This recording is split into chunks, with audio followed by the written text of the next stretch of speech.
Hello. Okay, today I'm going to talk about a big topic. So we're going to talk about consciousness, and mainly the idea is just try to explain mental health and how we kind of get caught up and run away with our feelings and what that really means. At the same time, reading books about Buddhism, and I've done meditation, and a lot of people talk about mindfulness. Like that's a big thing nowadays, meditation and mindfulness.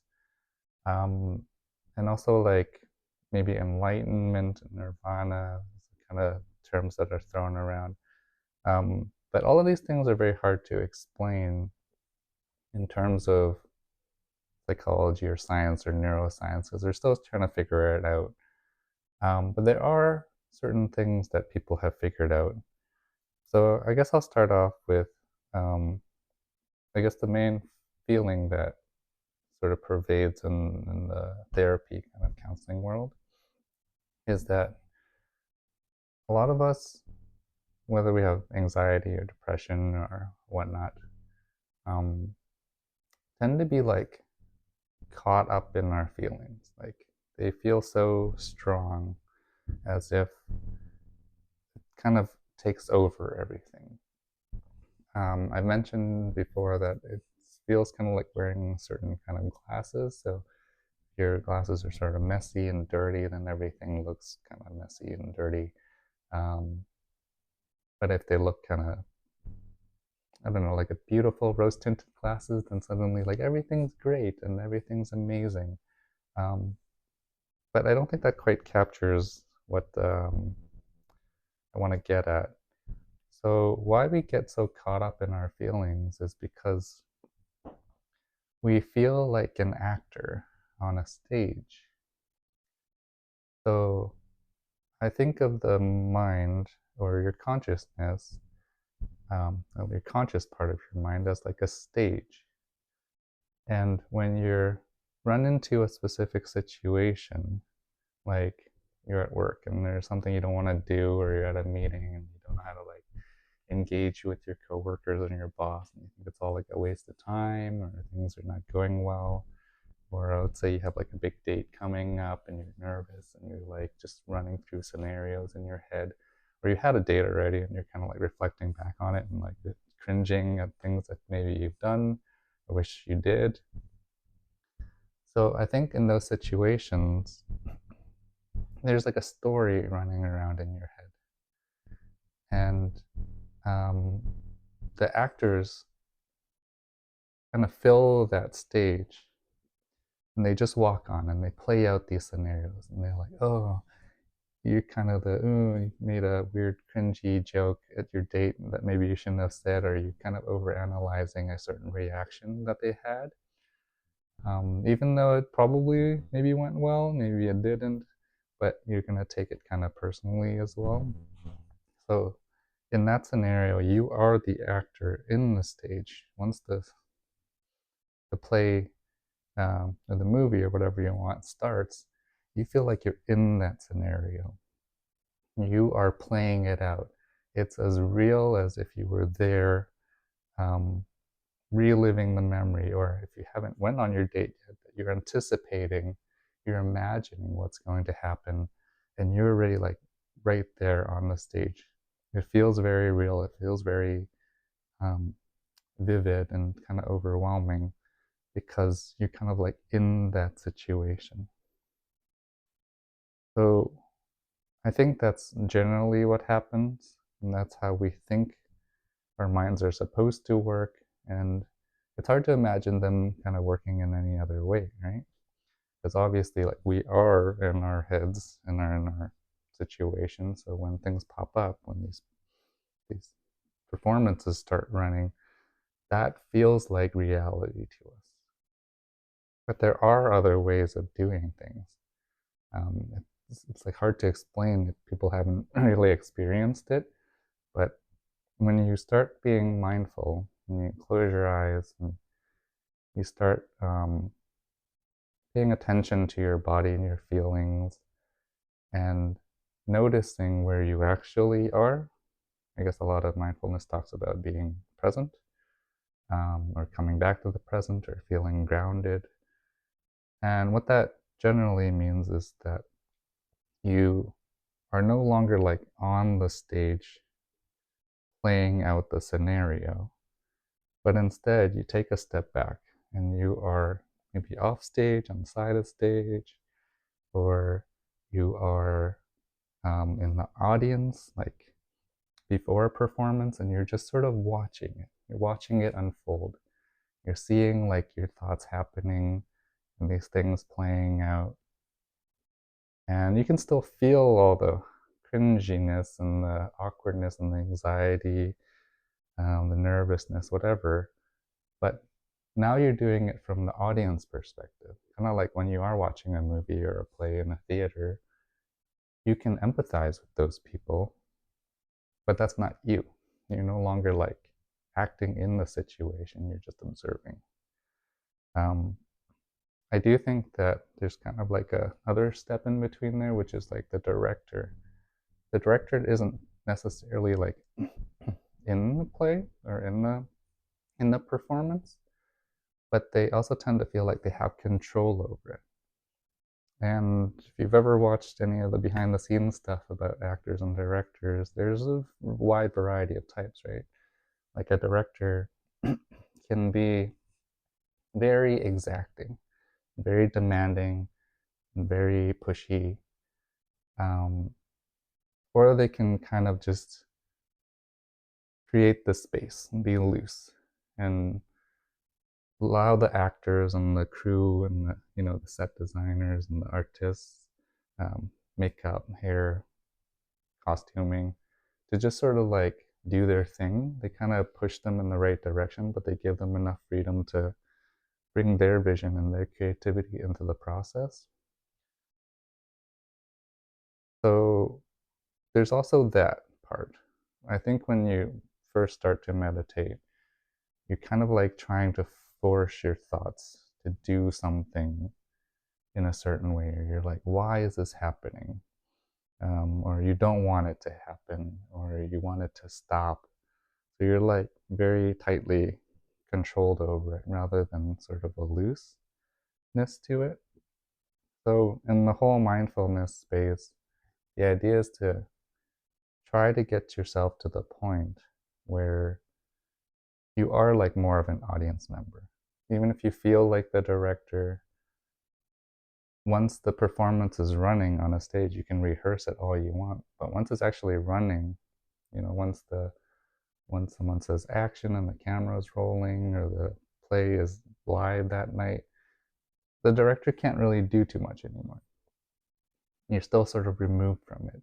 So you just kind of like let it play out. You have to like trust it in some sense.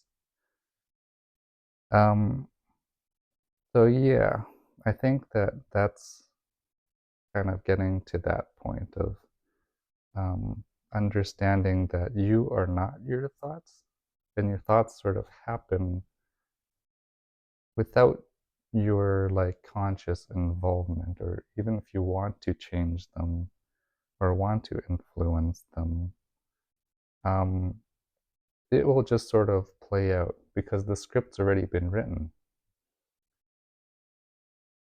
When these things happen, like at work or dating, like I said, or family or anything, you already have a script in your head. And the actors that come on stage to sort of perform and rehearse and anticipate that scenario are already doing that. They're already like, they've been doing it for years probably, because that's how you picture things. When I talk about those classes, you can talk about it as a genre now or a lens. Like a movie can be shot as like, the same movie can be shot as a thriller or as a comedy or as a romance, or even like you can translate it into a period piece or a horror. The horrors can be cheesy and comedic, they can be serious. You can have, um, dramatic movies that are also kind of quirky and weird. But whatever that is, that genre and that story has already been instilled in your head.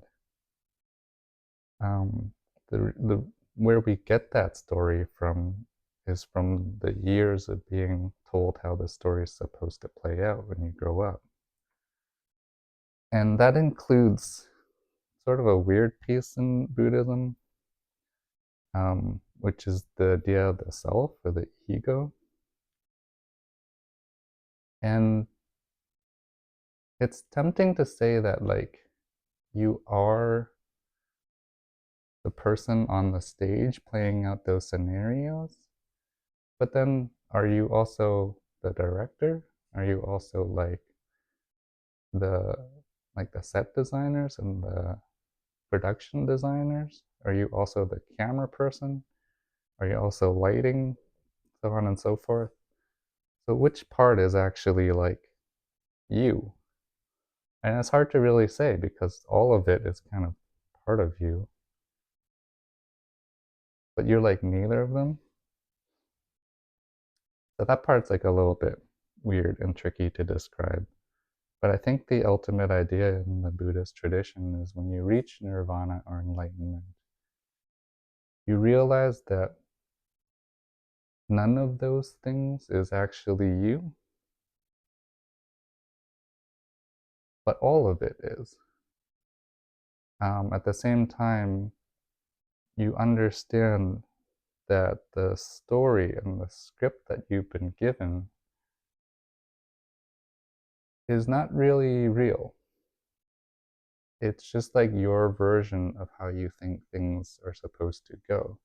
Because when you grew up, if you're like me and you're kind of not super confident and you didn't know how to interact with girls, you might think that, oh, okay, I don't know what I'm doing. They don't think they like me. I think I'm awkward. I don't know how to talk. I get too nervous, which I did. I used to freeze a lot. Or when certain, more intimate moments come up, you don't know how to like deal with it. And all of those things are are what make up the script that you're living and the genre and ultimately like the story that you're playing out. But I think once you are able to like go from the player, like the actor on the stage, to maybe like a crew member, to like the director who's sort of sitting back and watching and making small adjustments, to like a full-on audience member where you're just watching things happen. And ultimately, if you can even become the screenwriter or the writer themselves, I think that's where the most power comes in, is that you realize that this story is literally just a story. That it can go any other way. You can see it in a million different ways. The way it could have played out could have happened a million different ways. And when you finally take that ownership and you realize that, hey, I've just been telling myself these things, or at least you've been repeating or replaying those same story beats and whatnot, then you kind of like start having agency over maybe throwing that script away or being selective in which pieces you keep and writing yourself a new script. I guess in the Buddhist tradition, some of it, anyways, talks about just reaching nothingness. So even this analogy that I'm telling you of the people making a story and playing it out, even that's not real. That's just another story that I'm telling you. It's just a way of trying to explain how I think that the mind works.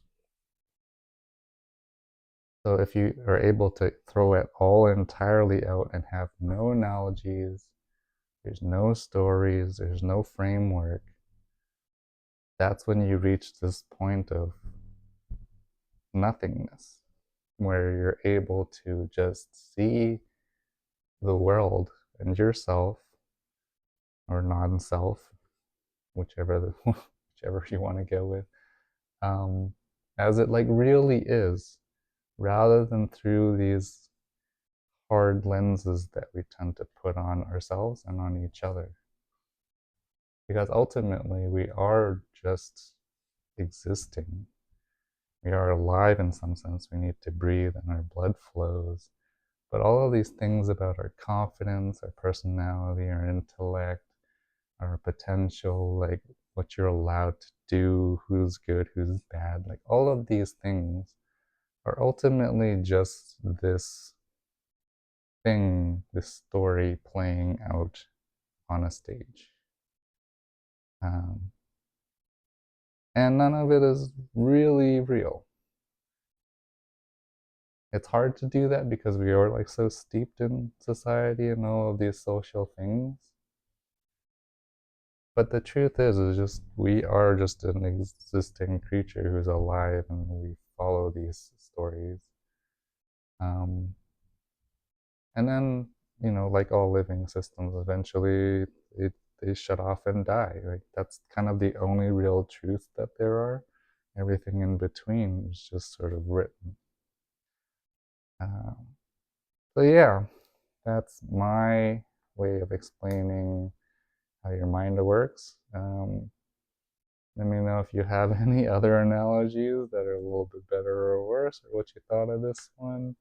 But I think it's actually really helpful because there are parts of your mind that just like seems like out of your control, or we believe that they're within our control, and that actually makes us feel a lot worse.